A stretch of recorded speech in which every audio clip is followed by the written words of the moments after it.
If you need to cancel a Squarespace subscription, whether it's for a website or an online store plan, I'm going to walk you through the process step by step so you can do it quickly and confidently. Just keep in mind that the billing menu is only available on premium plans, so if you don't see it, that may be the reason. And if this video helps, make sure to hit the like button and subscribe for more easy tutorials like this. Alright, let's get into it. First, go to the Squarespace login page and sign in with the account that owns the website you want to cancel. This is important because only the owner account will have the right access to manage billing and subscriptions. Once you're signed in, you'll land on your main account dashboard. From there, look for the specific website thumbnail that you want to deactivate. Squarespace can manage multiple sites under one account, so make sure you click the correct one.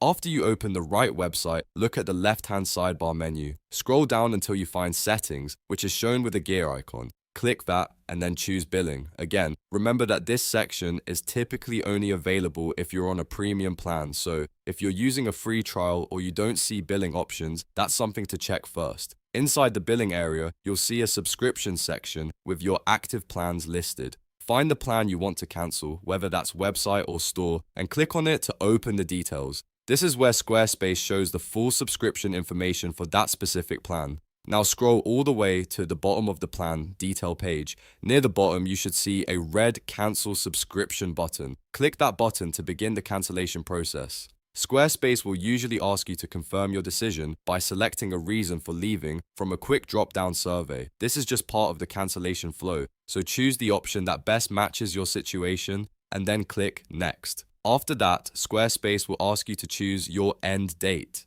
This part is very important because it determines what happens to your site after cancellation. If you choose Retain Access, your site will stay live and fully functional until the end of your current paid billing cycle. That means you can keep using the site until your subscription period runs out. If you choose Get Refund immediately, your site will go offline right away and the cancellation will take effect immediately. So before confirming, think carefully about whether you want to keep access until the billing cycle ends or shut everything down right now. Once you choose the option that fits your needs, complete the cancellation and review any final confirmation message Squarespace gives you. At that point, your subscription will be cancelled based on the end date you selected. And that's it. You've now learned how to cancel a Squarespace subscription step by step. If this tutorial saved you time, please give it a like and subscribe to the channel for more simple software guides just like this one. Thanks for watching, and I'll see you in the next video.